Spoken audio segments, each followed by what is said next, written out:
ഹരി ഓം. ഇന്ന് നമ്മൾ ചിന്തിക്കാൻ പോകുന്നത് ഏകാദശിയെക്കുറിച്ചാണ്. അതായത് ഏകാദശിയുടെ ഉദ്ഭവത്തിൻ്റെ കഥയെക്കുറിച്ച്. ഈ കഥ വരുന്നത് പത്മപുരാണത്തിലാണ്. പത്മപുരാണം വളരെ വലിയ പുരാണമാണ്.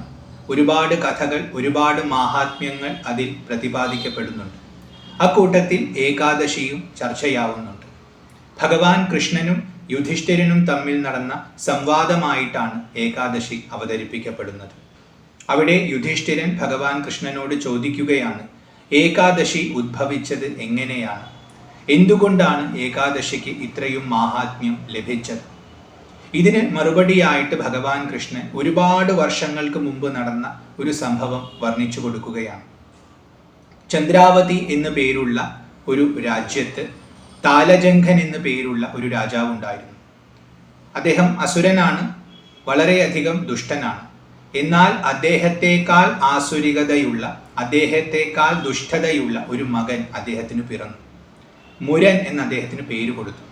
ആ മുരൻ എന്ന അസുരൻ വളരെ ചെറുപ്പത്തിൽ തന്നെ തൻ്റെ ബലം കൊണ്ട് എല്ലാവരെയും കീഴ്പ്പെടുത്തുമായിരുന്നു. അതുകൊണ്ട് തന്നെ വളരെ പെട്ടെന്ന് അദ്ദേഹം ചന്ദ്രാവതിയുടെ രാജാവായിട്ട് അഭിഷിക്തനായി. അങ്ങനെ ചന്ദ്രാവതിയെ തൻ്റെ കീഴിലാക്കി താൻ ഇച്ഛിക്കുന്നത് പോലെ അതിനെ ഭരിച്ചുകൊണ്ടിരിക്കുന്ന സമയത്ത് മുരൻ്റെ ഉള്ളിൽ വിചാരമുണ്ടായി. താൻ ഇത്രയും ശക്തിശാലിയാണ്, ഇത്രയും സമർത്ഥനാണ്, ഇത്രയും കേമനാണ്. അങ്ങനത്തെ ഒരാൾ ഈ ചെറിയൊരു രാജ്യത്തെയാണോ ഭരിക്കേണ്ടത്? അല്ല എന്ന് മുരന് തോന്നി. ലോകം മുഴുവൻ ഭരിക്കാനുള്ള ശേഷി എനിക്കുണ്ട്. ലോകം മുഴുവൻ ഞാൻ പറയുന്നത് അനുസരിച്ച് എന്നെ അനുഗമിക്കണം.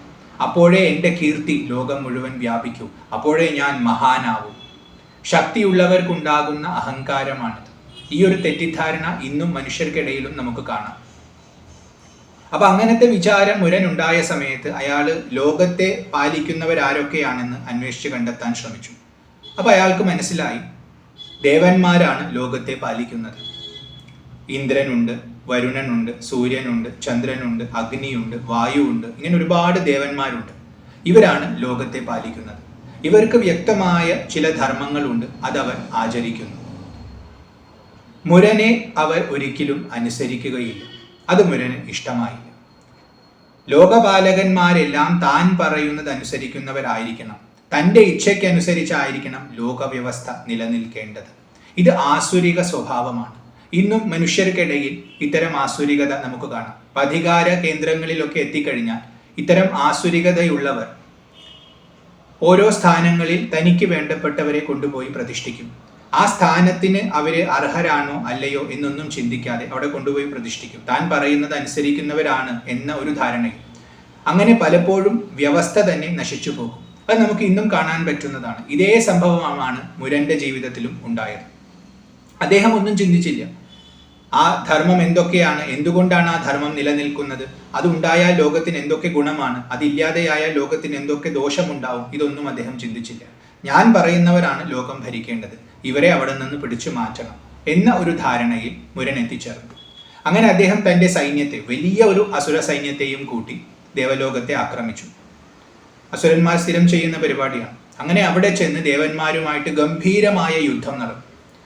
അതിഗംഭീരമായ യുദ്ധത്തിൽ മുരൻ എല്ലാ ദേവന്മാരെയും പരാജയപ്പെടുത്തി അവരുടെ സ്ഥാനത്ത് നിന്ന് അവരെ പിടിച്ചു പുറത്താക്കി.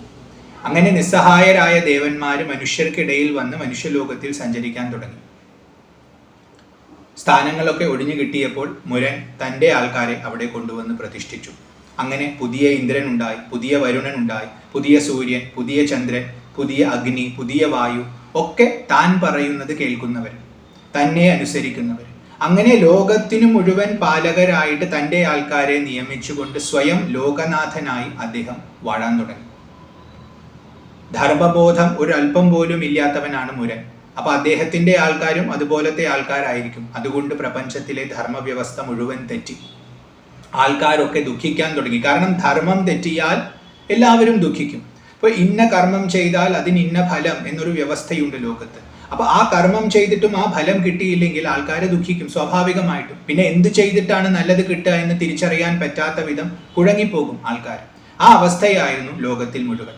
കാരണം ഇവര് താന്തോന്നികളായിരുന്നു. അവർക്ക് എന്താണോ തോന്നുന്നത് അത് ചെയ്യും. ഇന്ദ്രിയങ്ങളിൽ മാത്രം സുഖിക്കുന്നവരായിരുന്നു. ഇപ്പൊ ധർമ്മബോധം ഒന്നും ഉണ്ടായിരുന്നില്ല. മുരനെ പോലത്തെ ആൾക്കാരായിരുന്നു. അതുകൊണ്ട് ലോകവ്യവസ്ഥ മുഴുവൻ തെറ്റി. ഈ സമയത്ത് ഭൂമിയിൽ സഞ്ചരിച്ചു കൊണ്ടിരിക്കുന്ന ദേവന്മാര് കൈലാസത്തിലെത്തി. അവിടെ മഹാദേവൻ ഇരിക്കുന്നുണ്ട്. മഹാദേവനെ സ്തുതിച്ചു. അങ്ങനെ മഹാദേവന്റെ അടുത്ത് തങ്ങളുടെ സങ്കടങ്ങളെല്ലാം പറഞ്ഞു. സാഷ്ടാംഗം വീണ് പ്രണമിച്ചിട്ട് തൻ്റെ സങ്കടങ്ങളെല്ലാം ദേവന്മാര് അവിടെ പറഞ്ഞു കൊടുത്തു. മഹാദേവൻ അതെല്ലാം കേട്ട് കുറച്ചു നേരം ധ്യാനിച്ചിരുന്ന് അവരോട് പറഞ്ഞു, ഇതിന് പരിഹാരം കണ്ടെത്താൻ പറ്റുന്ന ഒരാളേ ഉള്ളൂ, അത് മഹാവിഷ്ണുവാണ്. അപ്പോൾ അതുകൊണ്ട് നിങ്ങൾ ഉടനെ തന്നെ വൈകുണ്ഠത്തിലേക്ക് ചെല്ലുക. ഭഗവാന്റെ വാക്ക് സ്വീകരിച്ചുകൊണ്ട് ദേവന്മാരെല്ലാം തന്നെ വൈകുണ്ഠത്തിലേക്ക് ചെന്നു. അവിടെ മഹാവിഷ്ണു യോഗനിദ്രയിലാണ്. ഭഗവാന്റെ സുപ്രഭാതം പറയുന്ന സമയത്ത് പറഞ്ഞൊരു കാര്യമാണ്, ഭഗവാൻ എപ്പോഴും യോഗനിദ്രയിലാണ്. യോഗനിദ്ര എന്ന് പറഞ്ഞാൽ ലോകത്തെ മുഴുവൻ വിസ്മരിച്ച് തന്നിൽ തന്നെ രമിച്ചുകൊണ്ടിരിക്കുന്ന ഭാവം. അവിടെ ഭഗവാൻ മാത്രമേ ഉള്ളൂ, മറ്റൊന്നുമില്ല.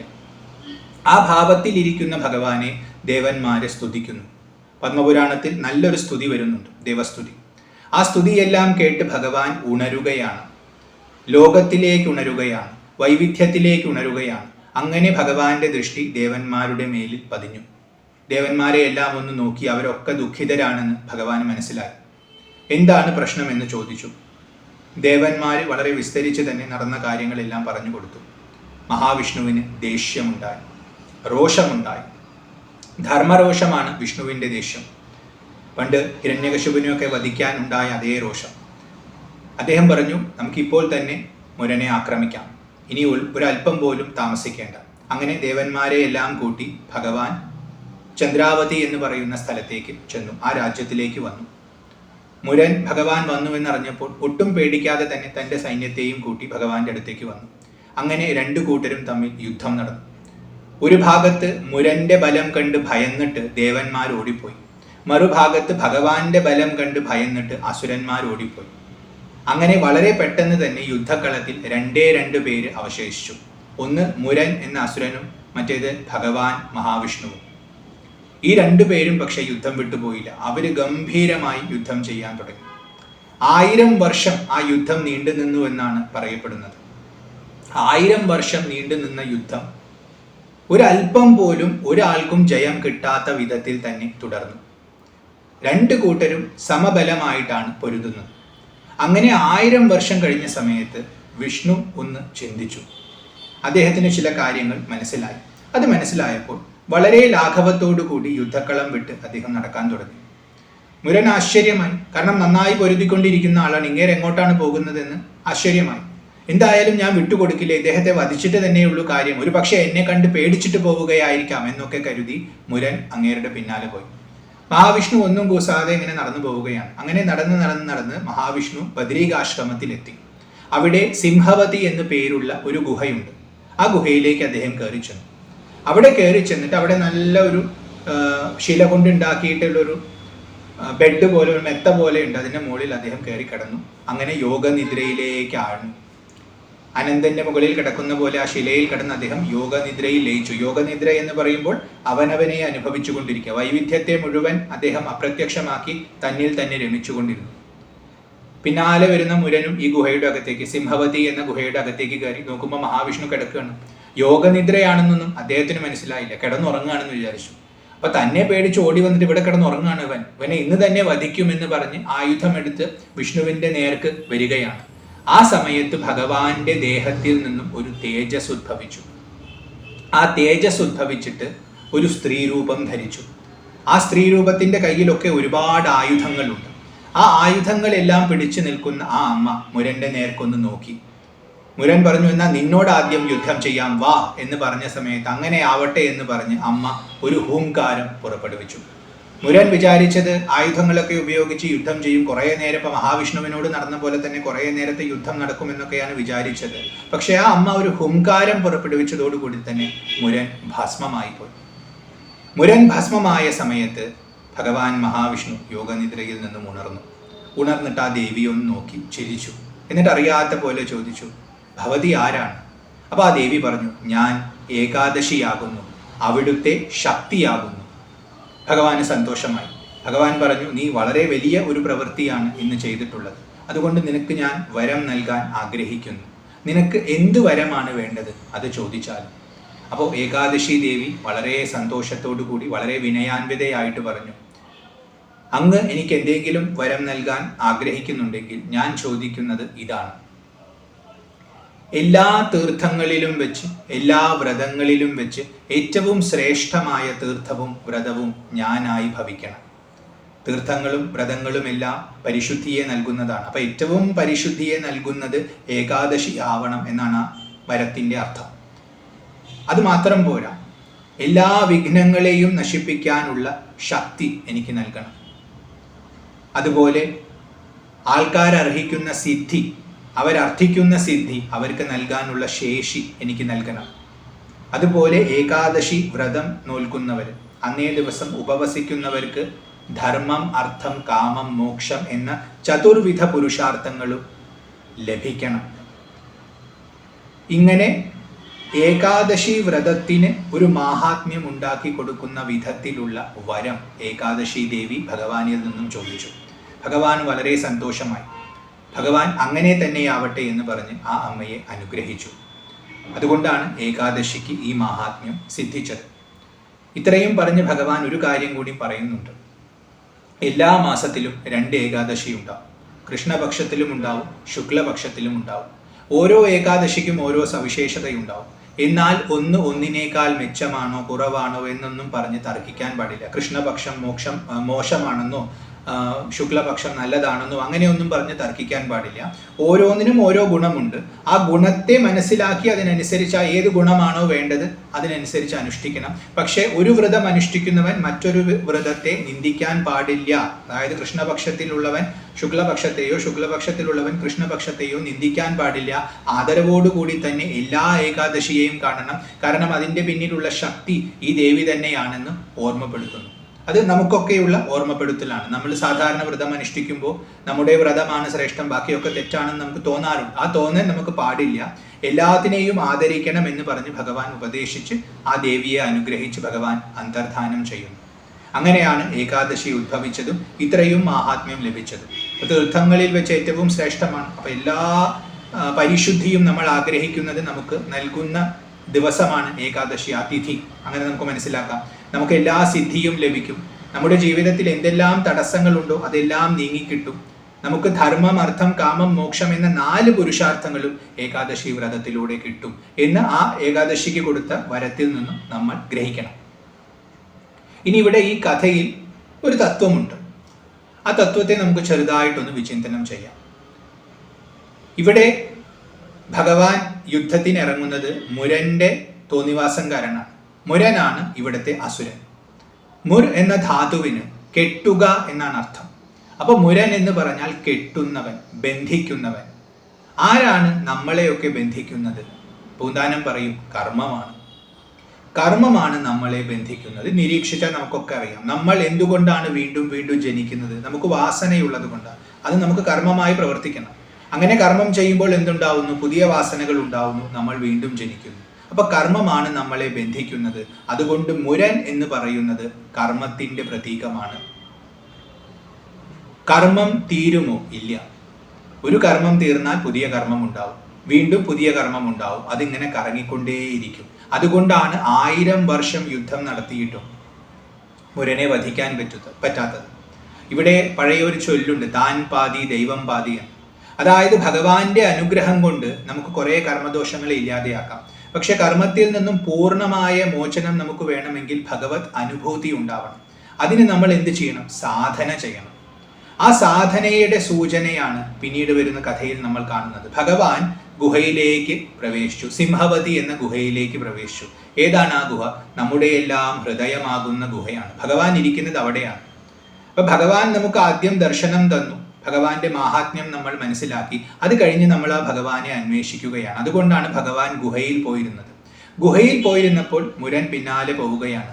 കർമ്മത്തിലൂടെ നമ്മൾ ഭഗവാനെ അന്വേഷിക്കുകയാണ്. എന്താണ് ആ അന്വേഷണത്തിന് പേര്? സാധന എന്നാണ്. പലതരത്തിലുള്ള സാധനകളുണ്ട്. ധ്യാനമുണ്ട്, ജപമുണ്ട്, തീർത്ഥാടനമുണ്ട്, പലതരത്തിലുണ്ട്. ഈ സാധനകളെല്ലാം തന്നെ മുരന്റെ അന്വേഷണമായിട്ട് കാണാം. അങ്ങനെ മുരൻ അന്വേഷിക്കുന്ന സമയത്ത് ആ സാധനയിൽ നിന്നും, ആ സാധന തന്നെ ഒരു മൂർത്തിയായിട്ട് അവതരിക്കുകയാണ് ഭഗവാനിൽ നിന്ന്. കാരണം ഭഗവാൻ യോഗനിദ്രയിലാണ്, അതായത് തന്നിൽ തന്നെ രമിച്ചുകൊണ്ട് ആത്മസ്വരൂപത്തിൽ ചിദാനന്ദമായിട്ട് നമ്മുടെ ഉള്ളിലുണ്ട്. അതിനെ നമ്മൾ അന്വേഷിക്കുകയാണ്. ആ അന്വേഷണമാണ് സാധന. ആ സാധന തന്നെ മൂർത്തിമത്തായിട്ട് വരുന്നതാണ് ഏകാദശി എന്ന് പറയുന്ന ദേവി. അങ്ങനെ ആ ദേവി അവിടെ ആവിർഭവിക്കുന്ന സമയത്ത് മുരൻ ഇല്ലാതെയാകുന്നു. ദേവിയുടെ ഒരു ഹുങ്കാരത്തിൽ നിന്ന് തന്നെ മുരൻ ഇല്ലാതെയാകുന്നു. സാധനയിലൂടെയാണ് കർമ്മം അവസാനിക്കുന്നത്. കാരണം സാധന ചെയ്താൽ നമുക്ക് ഭഗവത് ദർശനമുണ്ടാവും. ഭഗവത് ദർശനമുണ്ടായാൽ നമ്മുടെ എല്ലാ കർമ്മങ്ങളും കത്തിപ്പോകും. ഭഗവാനെ നമ്മൾ എന്ന് അനുഭവിക്കുന്നുവോ അന്ന് നമുക്ക് മുക്തിയാണ്. അപ്പൊ ആ മുക്തിയെ പ്രദാനം ചെയ്യാനുള്ള സാധന തന്നെയാണ് ഏകാദശി. ഒന്നും കൂടി സൂക്ഷ്മമായി നോക്കിയാൽ ഭക്തി തന്നെയാണ് ഏകാദശി. കാരണം ഭഗവാനെ അന്വേഷിക്കുന്നത് തന്നെയാണ് ഭക്തി. എല്ലാ സാധനയും ഒരർത്ഥത്തിൽ ഭക്തി തന്നെയാണ്. അപ്പോൾ ഭക്തിയുടെ രൂപം തന്നെയാണ് ഏകാദശി. അപ്പോൾ ഏകാദശി വ്രതത്തിന്റെ മാഹാത്മ്യം എന്തെന്ന് ചോദിച്ചാൽ ഭക്തി തന്നെയാണ് മാഹാത്മ്യം. ആ വ്രതം നമ്മൾ അനുഷ്ഠിക്കുന്നത് ഭക്തിയോടുകൂടി ആയിരിക്കണം, ഭക്തിക്ക് വേണ്ടി ആയിരിക്കണം. വെറുതെ ബാഹ്യമായ ആചരണങ്ങൾ മാത്രം ഉണ്ടായാൽ ആ വ്രതം കൊണ്ട് നമുക്ക് കാര്യമായ ഗുണമുണ്ടാവില്ല. നമ്മുടെ ഉള്ളിൽ ഭക്തി ഉണ്ടായി ഈശ്വരനെ അറിയാൻ വേണ്ടിയാണ് ഇത് ചെയ്യുന്നത് എന്ന ഭാവത്തിൽ നമ്മൾ ചെയ്താൽ നമുക്കതുകൊണ്ട് ഫലമുണ്ടാകും. അപ്പോൾ ഏകാദശി അനുഷ്ഠിക്കുമ്പോൾ ആഹാരം കുറയ്ക്കണം എന്ന് പറയും. അതിനെ നമ്മൾ സ്ഥൂലമായ അർത്ഥത്തിലെടുത്താൽ ശരീരത്തിനുള്ള ആഹാരം കുറയ്ക്കണം എന്ന് തന്നെയാണ് അർത്ഥം. അതൊരർത്ഥത്തിൽ ശരിയുമാണ്. കാരണം ശരീരത്തിന് വളരെ ലഘുവായ ഭക്ഷണം നമ്മൾ കൊടുത്താൽ, പെട്ടെന്ന് ദഹിക്കുന്ന ഭക്ഷണം കൊടുത്താൽ നമുക്ക് പോഷണവും കിട്ടും, എന്നാൽ അതിനും അധികം ഊർജം ചെലവാവില്ല. അപ്പോൾ ഈ ഊർജം നമ്മൾ സംരക്ഷിക്കുന്നത് എന്തിനാണ്? ഭഗവാനെ ധ്യാനിക്കാൻ, ഭഗവാനെ ഉപാസിക്കാനാണ്. അതുപോലെ ശരീരം കൊണ്ട് മാത്രമല്ല നമ്മൾ ആഹരിക്കുന്നത്, നമ്മുടെ മനസ്സും ആഹരിക്കുന്നുണ്ട്. ഇന്ദ്രിയങ്ങളിലൂടെ വിഷയങ്ങളെ ആഹരിച്ചു കൊണ്ടിരിക്കുന്നുണ്ട്. യഥാർത്ഥത്തിൽ നമ്മൾ ഉപേക്ഷിക്കേണ്ട ആഹാരം ഈ വിഷയങ്ങളാകുന്ന ആഹാരമാണ്. കാരണം ഭഗവാനിലേക്ക് ശ്രദ്ധ കേന്ദ്രീകരിക്കുന്നതാണ് സാധന. വ്രതം അതാണ്. ഭഗവാനിലേക്ക് ശ്രദ്ധ കേന്ദ്രീകരിക്കണമെങ്കിൽ മറ്റു ഭാഗത്തിൽ നിന്നുമുള്ള ശ്രദ്ധയെ നമ്മൾ തിരിക്കണം. അപ്പോൾ ആഹാരം എന്ന് പറയുന്നത് വിഷയങ്ങളെ സൂചിപ്പിച്ചാൽ ഈ വിഷയങ്ങളിൽ നിന്നുമുള്ള ആഹരണം, വിഷയങ്ങളെ ഇങ്ങനെ ഭോഗിച്ചു കൊണ്ടിരിക്കുന്നത് നിർത്തി അതിനെ ഉപേക്ഷിച്ച് ഒരു ദിവസം നമ്മൾ ഭഗവാനിലേക്ക് തിരിയുന്നതാണ് ഏകാദശി വ്രതം. അങ്ങനെ ഭഗവാനിലേക്ക് തിരിഞ്ഞ് നമ്മൾ ഭഗവാനെ അനുഭവിക്കുമ്പോൾ നമുക്ക് മുക്തി ഉണ്ടാവും. മുക്തി എന്ന് പറഞ്ഞാൽ 4 പുരുഷാർത്ഥങ്ങൾക്കും അവസാനമായി നിൽക്കുന്ന 4ാമത്തെ പുരുഷാർത്ഥമാണ്. അപ്പൊ മുക്തി ഉണ്ടാവും എന്ന് പറഞ്ഞാൽ ധർമ്മം, അർത്ഥം, കാമവും ഉണ്ടാവും എന്ന് നമ്മൾ അനുമാനിക്കണം. അതിവിടെ ആ അനുഗ്രഹത്തിൽ, ആ വരത്തിൽ പറയുന്നുമുണ്ട്. അപ്പോൾ ആഹാരം ഉപേക്ഷിക്കുക എന്ന് പറഞ്ഞാൽ വെറുതെ ഭക്ഷണം ഉപേക്ഷിക്കുക എന്നല്ല. ഇന്ദ്രിയങ്ങളിലൂടെ നമ്മുടെ മനസ്സിനെ പല വഴിക്ക് ഒഴുക്കുന്നത് നിർത്തി അതിനെ ഏകാഗ്രമാക്കി നമ്മുടെ തന്നെ ഹൃദയ ഗുഹയിലുള്ള നാരായണനിലേക്ക് തിരിക്കണം. അപ്പോഴേ അത് വ്രതമാകുന്നുള്ളൂ. ഈ ഒരു തത്വം നമ്മൾ ഈ കഥയിൽ നിന്നും ഗ്രഹിക്കണം. ഇങ്ങനെ ഈ കഥ പറഞ്ഞു കഴിഞ്ഞ് യുധിഷ്ഠിരൻ ചോദിക്കുന്നുണ്ട് മോക്ഷദ ഏകാദശിയെ കുറിച്ചിട്ട്. മോക്ഷദ ഏകാദശി അഥവാ മോക്ഷ ഏകാദശി എന്നെല്ലാം അറിയപ്പെടുന്ന ഏകാദശിയെ കുറിച്ച് ഒന്ന് പറഞ്ഞു തരുമോ കൃഷ്ണ എന്ന് ചോദിക്കുന്നുണ്ട്. ആ സമയത്ത് കൃഷ്ണൻ പറയുകയാണ്, മാർഗശീർഷ മാസത്തിലെ ശുക്ലപക്ഷത്തിൽ വരുന്ന ഏകാദശിയാണ് മോക്ഷദ ഏകാദശി അഥവാ മോക്ഷ ഏകാദശി. അതായത് മലയാളത്തിൽ പറഞ്ഞാൽ വൃശ്ചിക മാസത്തിലെ ശുക്ലപക്ഷത്തിലുള്ള ഏകാദശി. ഈ ദിവസത്തെയാണ് ഗുരുവായൂർ ഏകാദശിയായിട്ട് അനുഷ്ഠിക്കുന്നത്.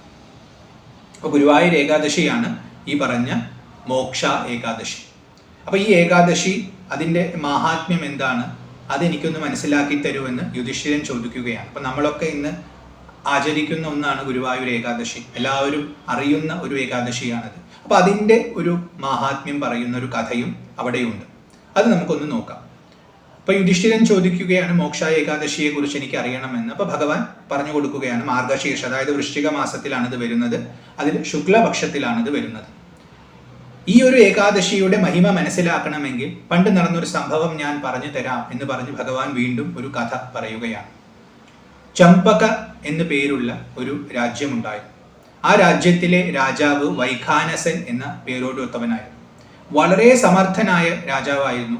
പ്രജകളിൽ വളരെയധികം ശ്രദ്ധയുള്ളവനായിരുന്നു. നന്നായി ധർമ്മിഷ്ഠനായി രാജ്യം ഭരിക്കുന്നവനായിരുന്നു. അങ്ങനെ ഇരിക്കുന്ന ആ രാജാവ് ഒരു ദിവസം ഉറങ്ങുന്ന സമയത്ത് ഒരു ദുസ്വപ്നം കണ്ടു. അതായത് അദ്ദേഹത്തിന്റെ പിതാവും മറ്റു പിതൃക്കളും എല്ലാം നരകത്തിൽ പെട്ടുപോയിട്ട് അവിടെ ഇരുന്ന് കരയുന്നത് അദ്ദേഹം കണ്ടു. ഞങ്ങളെ രക്ഷിക്കുവോ എന്ന് നരകത്തിൽ നിന്നും കരയുന്നത് അദ്ദേഹം കണ്ടു. അദ്ദേഹം ചാടി എണീറ്റു. നോക്കുമ്പോൾ സ്വപ്നമാണ്, പക്ഷെ മനസ്സിൽ നിന്നും ആ ഭാവം പോകുന്നില്ല. അപ്പോൾ ആ സ്വപ്നത്തിൽ എന്തോ ഒരു രഹസ്യമുണ്ട്, ഒരു പക്ഷേ നടന്ന കാര്യം തന്നെ ആയിരിക്കുമോ എന്നൊക്കെ വിചാരിച്ച് അദ്ദേഹം അന്ന് രാത്രി ഉറങ്ങാതെ അങ്ങനെ കഴിച്ചുകൂട്ടി, പ്രഭാതമാവുന്നത് വരെ. അത് കഴിഞ്ഞ ഉടനെ തന്നെ രാജ്യസഭ വിളിച്ചു. എല്ലാ ശ്രേഷ്ഠരായ മന്ത്രിമാരും ബ്രാഹ്മണന്മാരും ഒക്കെ വന്നു. അവരോട് അദ്ദേഹം കാര്യം പറഞ്ഞു. ഞാൻ ഇങ്ങനൊരു സ്വപ്നം കണ്ടു, എൻ്റെ മനസ്സിനെ അത് വല്ലാതെ അലട്ടുന്നു. അപ്പോൾ ബ്രാഹ്മണന്മാർ പറഞ്ഞു, ഇത്തരം സ്വപ്നങ്ങൾ പലപ്പോഴും സൂചനകളാണ്, അപ്പം അങ്ങ് കണ്ടതിൽ ഒരു സത്യം ഉണ്ടാവാം. അപ്പോൾ ഉടനെ തന്നെ രാജാവ് ചോദിച്ചു, ഇതിന് എന്താണ് ഒരു പരിഹാരം? അവർ നരകത്തിൽ ദുഃഖിക്കുക, ഇത്രയും സമർത്ഥനായ ഒരു മകൻ അവർക്ക് ഉണ്ടായിട്ട്, അവരുടെ വംശത്തിൽ ജനിച്ചിട്ട് അവർ നരകത്തിൽ ദുഃഖിക്കുകയാണെന്ന് പറഞ്ഞാൽ അതിനേക്കാൾ വലിയ ലജ്ജ വേറെന്താണ്? അത് മഹാ അധർമ്മമാണ്. അപ്പം ഞാൻ അത്തരം അധർമ്മം ചെയ്യാൻ ആഗ്രഹിക്കുന്നില്ല. അപ്പം അത് തിരുത്താൻ, എന്തെങ്കിലും തെറ്റ് പറ്റിയിട്ടുണ്ടെങ്കിൽ അത് തിരുത്താൻ ഞാൻ ആഗ്രഹിക്കുന്നു. അവർക്ക് സദ്ഗതിയെ നൽകാൻ ഞാൻ ആഗ്രഹിക്കുന്നു. അതിന് ഞാൻ എന്താണ് ചെയ്യേണ്ടതെന്ന് അദ്ദേഹം ബ്രാഹ്മണരോട് ചോദിച്ചു. ആ സഭയിലുണ്ടായിരുന്ന ആൾക്കാരോട് ചോദിച്ചു. അപ്പം അവർ കുറച്ചു നേരം പരസ്പരം ചർച്ച ചെയ്തിട്ട് അവർ പറഞ്ഞു, ഇവിടെ അടുത്ത് തന്നെ പർവ്വതൻ എന്നു പേരുള്ള ഒരു മുനിയുണ്ട്. ആ മുനി വളരെ ശ്രേഷ്ഠനാണ്. ഇത്തരം ഒരു സന്ദർഭത്തിൽ നമ്മൾ അദ്ദേഹത്തെ സമീപിക്കുന്നതായിരിക്കും ഉത്തമം. കാരണം വ്യക്തമായ മറുപടി അദ്ദേഹത്തിൽ നിന്നും ലഭിക്കും. അത് കേട്ടപ്പോൾ രാജാവിന് സന്തോഷമായി. അദ്ദേഹം ഉടനെ തന്നെ രഥമെടുത്ത് പർവ്വതമുനിയുടെ ആശ്രമത്തിലേക്ക് ചെന്നു. വളരെ സുന്ദരമായ ആശ്രമമാണ്, പ്രശാന്തമായ സ്ഥാനമാണ്. അവിടെ ചെന്നു മുനിയെ കണ്ടു, സാഷ്ടാംഗം വീണ് പ്രണമിച്ചു. മുനി കുശല പ്രശ്നമൊക്കെ നടത്തി. രാജ്യത്തിലെല്ലാം ക്ഷേമകരമല്ലേ? അവിടെ ഖജനാവൊക്കെ നിറഞ്ഞിരിക്കുകയല്ലേ? ആൾക്കാർക്കൊന്നും ദുഃഖമില്ലാലോ? അങ്ങ് ധർമ്മം വിട്ട് പ്രവർത്തിക്കുന്നില്ലാലോ? ഇങ്ങനെ രാജാവിനോട് ചോദിക്കേണ്ടതായ കാര്യങ്ങളെല്ലാം ചോദിച്ചു. അതിനെല്ലാം നല്ല മറുപടി രാജാവ് കൊടുത്തു. ഇതെല്ലാം പറഞ്ഞു കഴിഞ്ഞ് അദ്ദേഹത്തിന് കുടിക്കാനും കഴിക്കാനും ഒക്കെ കൊടുത്ത് അദ്ദേഹം നല്ലൊരു രീതിയിൽ ഇരുത്തി കഴിഞ്ഞിട്ട് മുനി ചോദിച്ചു, അങ്ങ് എന്തിനാണ് വന്നത് പറഞ്ഞാലും. ഇപ്പൊ രാജാവ് നടന്ന കാര്യം പറഞ്ഞു. ഇങ്ങനെ ഒരു സ്വപ്നം കണ്ടു, അത് ശരിയാണെന്ന് ഇവർ പറയുന്നു. അപ്പൊ അതിനൊരു പരിഹാരം അങ്ങ് പറഞ്ഞു തരണം. അപ്പോൾ മുനി കുറച്ചു നേരം ധ്യാനിച്ചു. അങ്ങനെ ധ്യാനിച്ചു കഴിഞ്ഞിട്ട് മുനി പറഞ്ഞു, അങ്ങ് കണ്ട സ്വപ്നം ശരിയാണ്. അതിനൊരു കാരണമുണ്ട്. അങ്ങയുടെ പിതാവ് വളരെ ധർമ്മിഷ്ഠനായ ഒരു രാജാവായിരുന്നു. പക്ഷേ അദ്ദേഹത്തിനൊരു തെറ്റുപറ്റി. ഒരിക്കൽ അദ്ദേഹത്തിൻ്റെ ധർമ്മപത്നി മകനെ ലഭിക്കാൻ വേണ്ടി കാത്തിരിക്കുകയാണ്. പുത്രോത്പാദത്തിന് പറ്റിയ സമയമാണ്. അപ്പോൾ അദ്ദേഹം വന്ന് തനിക്ക് മകനെ നൽകുമെന്ന് പറഞ്ഞ് കാത്തിരിക്കുന്ന സമയത്ത് അത് അവഗണിച്ചുകൊണ്ട് ഈ രാജാവ് രാജ്യത്തെ എന്തോ ആവശ്യമുണ്ടെന്ന് പറഞ്ഞ് മറ്റൊരു ദിക്കിലേക്ക് യാത്ര തിരിച്ചു. ഇപ്പൊ രാജാവിന്റെ കടമ നിറവേറ്റാനാണ് പോയതെങ്കിലും ഗൃഹസ്ഥൻ എന്ന ഭാര്യയുടെ ഭർത്താവ് എന്ന കടമ അദ്ദേഹം നിറവേറ്റാതെ പോയി. അതിന്റെ പാപമാണ് അദ്ദേഹത്തെ നരകത്തിലെ വീഴ്ത്തിയത്. ആ നരകത്തിലേക്ക് അദ്ദേഹം വീണപ്പോൾ അദ്ദേഹത്തോടൊപ്പം തന്നെ അദ്ദേഹത്തിന്റെ പൂർവികരും വന്ന് പതിച്ചിരിക്കുകയാണ്, അദ്ദേഹത്തിന്റെ ദോഷം കൊണ്ട്. രാജാവിന് വളരെ ദുഃഖമായി. ഇതിനെന്താണ് പരിഹാരം? അതൊന്ന് അങ്ങ് ആലോചിച്ച് പറഞ്ഞു തന്നാൽ. അപ്പോൾ ഒട്ടും ആലോചിക്കാതെ തന്നെ അദ്ദേഹം പറഞ്ഞു, ഇതിനൊരു പരിഹാരമേ ഉള്ളൂ. മോക്ഷദ ഏകാദശി അനുഷ്ഠിക്കുക. എന്നിട്ട് അത് അനുഷ്ഠിച്ചിട്ട് അതിൻ്റെ ഫലം എന്താണോ അത് താങ്കളുടെ പിതാവിന് നൽകുക. അവർക്കത് നൽകിയാൽ ആ പുണ്യം കൊണ്ട് അവർ രക്ഷപ്പെടും, ഇത് ഉറപ്പാണ്. അപ്പോൾ രാജാവ് ചോദിച്ചു, ഏതാണ് മോക്ഷദ ഏകാദശി, എങ്ങനെയാണ് അനുഷ്ഠിക്കേണ്ടത്? അപ്പോൾ പർവ്വതമുനി അത് പറഞ്ഞു കൊടുത്തു. വൃശ്ചിക മാസത്തിലെ ശുക്ലപക്ഷത്തിലെ ഏകാദശിയാണത്. അതിൽ ആഹരിക്കാതിരിക്കണം, ഭഗവാനെ ഉപാസിക്കണം, അതിൻ്റെ ചിട്ടകളൊക്കെ അദ്ദേഹം പറഞ്ഞു കൊടുത്തു. അതെല്ലാം കേട്ട് വളരെ ശ്രദ്ധയോടുകൂടി രാജധാനിയിൽ വന്ന് ആ മോക്ഷദ ഏകാദശി അഥവാ മോക്ഷ ഏകാദശി അഥവാ ഗുരുവായൂർ ഏകാദശി അദ്ദേഹം നന്നായി അനുഷ്ഠിച്ചു. അങ്ങനെ അനുഷ്ഠിച്ചത് പൂർണ്ണമായി കഴിഞ്ഞപ്പോൾ അദ്ദേഹം സങ്കല്പം എടുക്കുകയാണ്, ഇതിൽ നിന്നും എനിക്ക് കിട്ടിയിട്ടുള്ള പുണ്യം എൻ്റെ പിതാവിന് ലഭിക്കട്ടെ എന്ന്. അങ്ങനെ പിതാവിന് ലഭിക്കട്ടെ എന്ന് അദ്ദേഹം പറഞ്ഞ സമയത്ത് ആകാശത്തിൽ നിന്നും പുഷ്പവൃഷ്ടി ഉണ്ടായി. ദേവന്മാർ വന്ന് പുഷ്പം ചൊരിയുകയാണ്. പക്ഷെ ദേവന്മാരെ ഒന്നും കാണുന്നില്ല, പുഷ്പങ്ങൾ ഇങ്ങനെ വീണുകൊണ്ടിരിക്കുന്നുണ്ട്. ആ സമയത്ത് അദ്ദേഹം ആകാശത്തിലേക്ക് നോക്കുകയാണ്. അത്ഭുതത്തോടു കൂടി ഇങ്ങനെ നോക്കുന്ന സമയത്ത് അദ്ദേഹത്തിൻ്റെ പിതാവിനെ അദ്ദേഹം ഒരു നോക്ക് കണ്ടു. ആ രാജാവിൻ്റെ പിതാവ് ഇങ്ങനെ ഉയർന്നു പോവുകയാണ്. അപ്പോൾ അവിടെ നിന്ന് നിനക്ക് മംഗളം ഭവിക്കട്ടെ, നിനക്ക് മംഗളം ഭവിക്കട്ടെ എന്ന് പറഞ്ഞ് അനുഗ്രഹിച്ച് അങ്ങനെ സ്വർഗത്തിലേക്ക് പോകുന്നത് അദ്ദേഹം കണ്ണുകൊണ്ട് കണ്ടു. അപ്പോൾ അങ്ങനെ പിതാവിൻ്റെ ആശീർവാദവും കിട്ടി, പിതാവിന് സ്വർഗപ്രാപ്തിയും കിട്ടി എന്ന് പറഞ്ഞപ്പോൾ രാജാവിൻ്റെ മനസ്സ് ശാന്തമായി. ഈ കഥ ഭഗവാൻ കൃഷ്ണൻ യുധിഷ്ഠിരന് പറഞ്ഞു കൊടുത്തു. അങ്ങനെ പറഞ്ഞു കഴിഞ്ഞിട്ട് ഭഗവാൻ പറയാണ്, പലതരം ഏകാദശികളുണ്ട്. ആ ഏകാദശികളിൽ വെച്ചെല്ലാം ഏറ്റവും ശ്രേഷ്ഠമായ ഏകാദശി മോക്ഷദ ഏകാദശിയാണ്. കാരണം ഇതിൻ്റെ ഫലം മോക്ഷം തന്നെയാണ്. ഒരു വ്യക്തി ഇത് അനുഷ്ഠിച്ചിട്ട് ഇതിൻ്റെ ഫലം തൻ്റെ പൂർവികർക്ക് കൊടുത്തപ്പോൾ അവർക്ക് പോലും സദ്ഗതി കിട്ടി. അപ്പോൾ ആ വ്യക്തിക്ക് എത്ര ഫലം ഉണ്ടാകുമെന്ന് ആലോചിച്ച് നോക്കാം. അനുഷ്ഠിക്കുന്ന ആൾക്ക് എപ്പോഴും ഫലം കൂടും. അപ്പം അതുകൊണ്ട് ഏറ്റവും ശ്രേഷ്ഠമായ ഏകാദശി ഇതാണ്. ഇവിടെ ഭഗവാൻ തന്നെ പറയുന്നുണ്ട്, ഏകാദശികളിൽ തമ്മിൽ നമ്മൾ വേർതിരിവ് കാട്ടാൻ പാടില്ല. അങ്ങനെയെങ്കിൽ ഇവിടെ ഏറ്റവും ശ്രേഷ്ഠം എന്ന് പറയുന്നത് എന്തുകൊണ്ടാണ്? ഓരോ ഏകാദശിക്കും ഓരോ ഗുണമുണ്ട്. ഇത് ഭഗവാൻ തന്നെ പറഞ്ഞിട്ടുണ്ട്. അപ്പോൾ ആ ഗുണങ്ങളെ നമ്മൾ മാനിക്കണം. പരസ്പരം നിന്നേക്കാൾ ഞാൻ കേമനാണ് എന്ന മത്സരബുദ്ധി ഉപേക്ഷിക്കണം. ഇതൊക്കെ ശരിയാണ്. പക്ഷെ ഗുണങ്ങളിൽ ഏറ്റവും ശ്രേഷ്ഠമായ ഗുണം ഏതാണ്? സംസാരത്തിൽ നിന്നും പൂർണ്ണമായ മോചനമാണ്, മോക്ഷമാണ്. ഈ ഏകാദശിയുടെ ഫലം മോക്ഷമാണ്. അതുകൊണ്ട് ഏറ്റവും ശ്രേഷ്ഠമായ ഫലം ആത്യന്തികമായി നോക്കിയാൽ ഈ ഏകാദശിയിൽ നിന്ന് തന്നെയാണ് ലഭിക്കുന്നത്. അതുകൊണ്ട് ഈ ഏകാദശി സർവശ്രേഷ്ഠം എന്ന് ഭഗവാൻ പറയുന്നു. മാത്സര്യത്തിന് വേണ്ടിയിട്ടല്ല, മനുഷ്യന്റെ ആത്യന്തിക ലക്ഷ്യം മോക്ഷമാണ്. അത് നേടണമെങ്കിൽ അവൻ ഈ ഏകാദശി അനുഷ്ഠിച്ചാൽ മതി. വൃശ്ചിക മാസത്തിലെ ശുക്ലപക്ഷത്തിലെ ഏകാദശി അനുഷ്ഠിച്ചാൽ മതി. കാരണം ഇതിന്റെ ഫലം മോക്ഷം തന്നെയാണെന്ന് പറഞ്ഞു. അതുകൂടാതെ അദ്ദേഹം ഒരു കാര്യം കൂടി അവിടെ പറയുന്നു. ഈ ഏകാദശി ഒരു ചിന്താമണിയെ പോലെയാണ്. ചിന്താമണി എന്ന് പറയുന്നത് നമ്മൾ ചിന്തിക്കുന്നതെല്ലാം നമുക്ക് നൽകുന്ന ഒരു ദിവ്യമായ മണിയാണ്, ഒരു രത്നമാണ്. എന്ത് ചിന്തിച്ചാലും അതിൻ്റെ അടുത്തിരുന്ന് ചിന്തിച്ചാൽ നമുക്കത് കിട്ടും.